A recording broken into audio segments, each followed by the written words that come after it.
gént rek loo gis la. loolu de moom. loo ñu wax rek. ba pare bëgguma ko waaw maa gis xale bu sàcc mbaxanam Jomaay di daw romb ñëpp ci lu mel ni mitin bu yaatu Jomaay di mel ni lu koy daw di ko topp waaye lii ma maa ko gis jëxërën Jomaay daw di ko topp waaye ci kaw pujum bi lay kii mel ni dafa am daggetu mbaxana bi lu ci Jomaay téye waaye xale bi jël na yëf yi daw dugg ci mbooloo mi ku mu romb nag doo man dara doo mën a dox danga mel ni ku ñu téye daal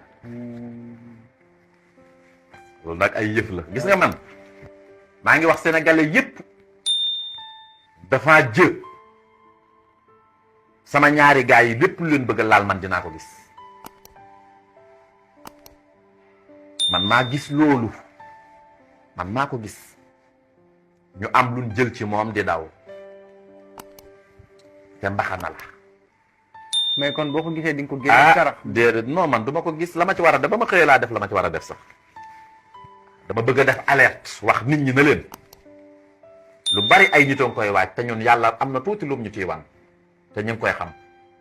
di ko fexeel. non pas fexeel la kat ay kii yeeg ay kii loolu it mën na nekk gént goo xam ne it lu kiiw dara. mais dama la bëgg a wax ne la. non mais sëñ bi nag yow doo ñu wax dara ci Sonko ñu koy nattable doo ñu wax dara itam ci réew mi ci wàllu gis ñu di ko nattable moom. waaye daal loolu daal saa borom ban na ma ko Jomaay na ñëpp jóg taxaw ñu fas yéene mu yeggale. man dama ne woon projet bi bu dee benn bakkan la sama bakkan na dem wax naa ko bu yàgg waaye nag liggéey bi réew mi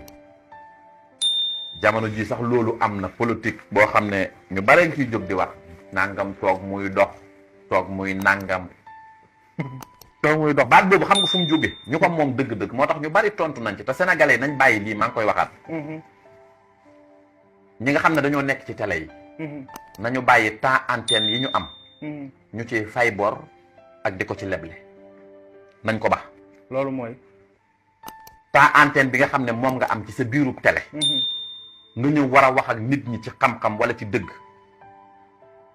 yow nga toog fa jël antenne bi di ci leb bor wala nga ciy fay bor di ci régler ay compte di ci régler ay compte wala nga jàppe sénégalais yi non nit ñi dépassé nañ loolu toog muy dox xam nga fu mu jógee baat boobu fu mu jógee dafa am ñoo xam ne daanaka depuis 1960 ba tey ñi ngi fi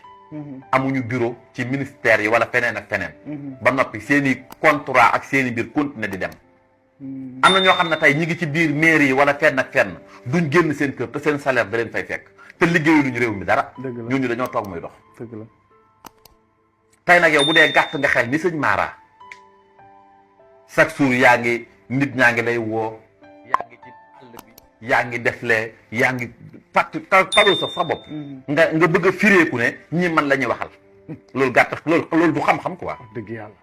dafa am ñoo xam ne tey ji dañ daan yu jël milliards réew mi def ko ci seen bopp te buñ xëyee amuñu benn bureau boo xam ne mooy seen bureau administration bi di leen fay ba noppi liggéeyu noonu réew mi dara ñooñu dañoo toog muy dox nañ waxante dëgg c'est ça la réalité te daf fee am nag fonction yoo xam ne da nga koy occupé yaag sa njaboot te amoo benn bureau fenn di jël alal réew mi di ko dundee ñooñu seeni yëf jeex na waaye ki nga xam ne mi ngi ay occupé jël ay yëfam di liggéeyal ay nit di sonn fayal say téléphone bañ a liggéeyal kenn bala def nangam wala tëdd amoo benn fenn nangam toogoo muy dox mais bu leen yàpp nit ñi wala ngeen bëgg a diaboliser état bi ba tax ngeen di ragalloo nit ñi fii teguñu fi dara lu fi mënta ne amut dañoo ñëw lan Sonko Jomaay nag am na ndam Jomaay moog le président Ousmane Sonko am nañ ndam xam nga lu tax biir ñëwee xam nga lu sénégalais yépp njëkk a dem